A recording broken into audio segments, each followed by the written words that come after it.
মুসলমান ভাইরা আমার, আল্লাহ রাব্বুল আলামিন পবিত্র কালামে পাকের মধ্যে বলেন, ওয়ামা খালাকতুল জিন্না ওয়াল ইনসা ইল্লা লিয়াবুদুন। আল্লাহ বলেন, আমি জিন আর ইনসানকে শুধুমাত্র সৃষ্টি করেছি আমার ইবাদত করার জন্য।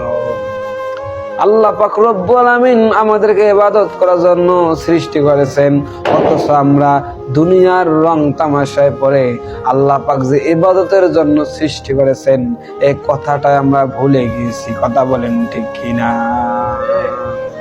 আল্লাহ পাক রব্বুল আলামিনের ইবাদত না করলে, যদি আমরা গুনাহ নিয়ে ওই কবরে চলে যাই, তাহলে কবরের কঠিন আযাব আমরা সহ্য করতে পারবো না। ও মুসলমান ভাইরা আমার, দুনিয়ার একটা মোমবাতির আগুন আমরা সহ্য করতে পারি না, ওই জাহান্নামের আগুন আমরা কেমনে সহ্য করব? সুতরাং এখনো আমাদের সময় আছে, আল্লাহ পাক রব্বুল আলামিনের কাছে আমরা তওবা করি, আল্লাহ পাক রব্বুল আলামিনের কাছে আমরা চোখের পানি ফেলে আমরা আল্লাহ তাআলার কাছে দোয়া করি, হে আল্লাহ, পূর্বে যত গুনাহ করেছি আল্লাহ আপনার নাফরমানি করেছি, আর আমরা নাফরমানি করব না। আল্লাহ পাক তোমার ইবাদতের মধ্যে সারাটা জীবন কাটাবো।